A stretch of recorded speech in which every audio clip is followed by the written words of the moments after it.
Hi nail friends, so today I'm going to show you my top 5 nail art brushes. So I know there actually are 6 brushes there, but I will show you why.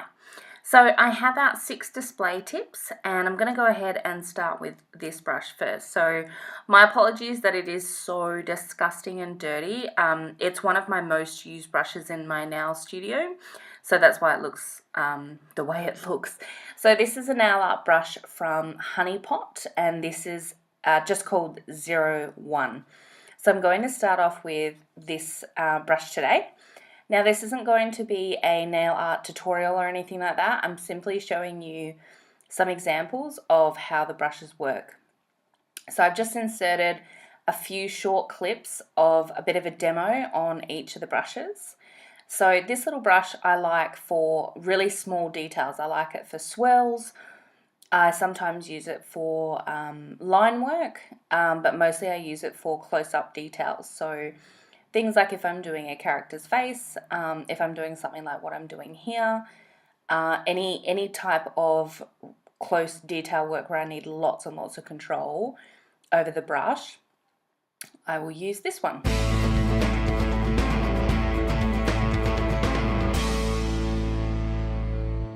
So this is my second favourite brush, and this is a liner brush by Deco. And this is also like a little bit grubby, and this is the one that I actually have 2 of, and I'll show you why in a moment. So I keep one brush for just simple gel polish and just for lines. So I have a few brushes for line work, and this is one of my favourite ones. It's really, really easy to use.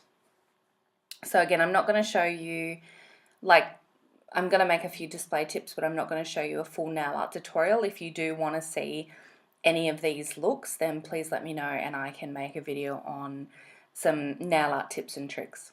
So I keep this one for gel polishes that don't have any glitter in them.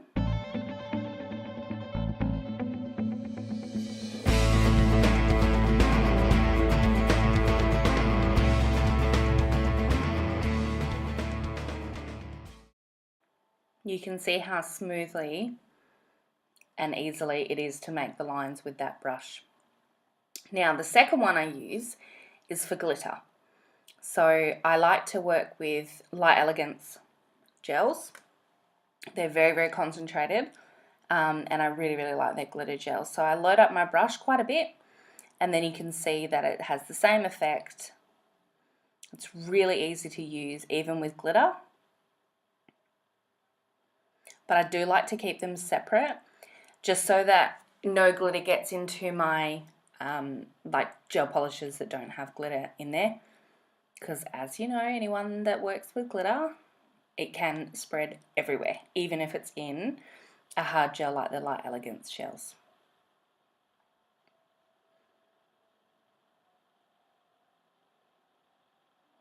You can build these lines up to be thicker or thinner. I'm just showing you a few examples of how easy it is really to use the brush.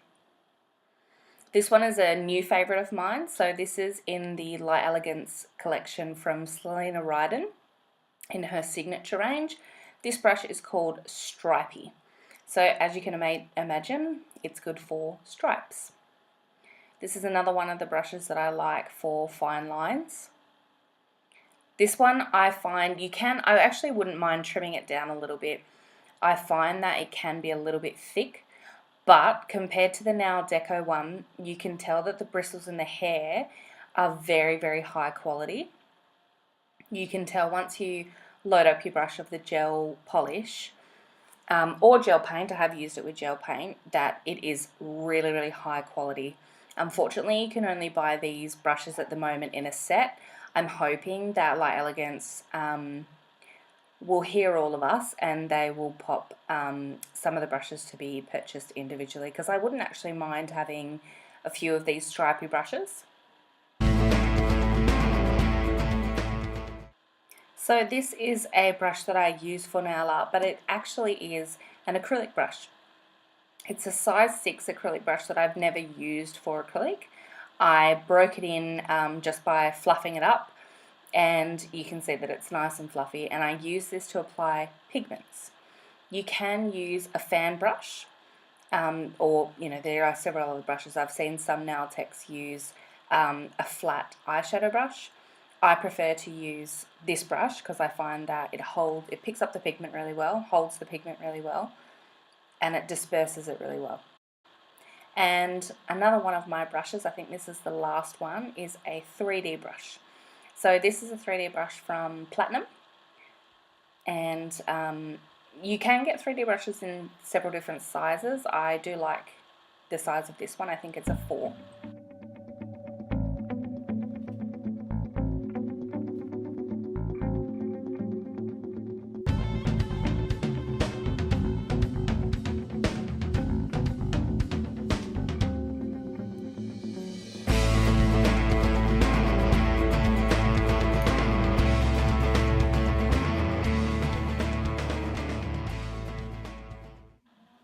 So here are all the finished designs. If you guys want a nail tutorial on them, please let me know in the comments below. And thanks so much for watching. See you next time. Bye.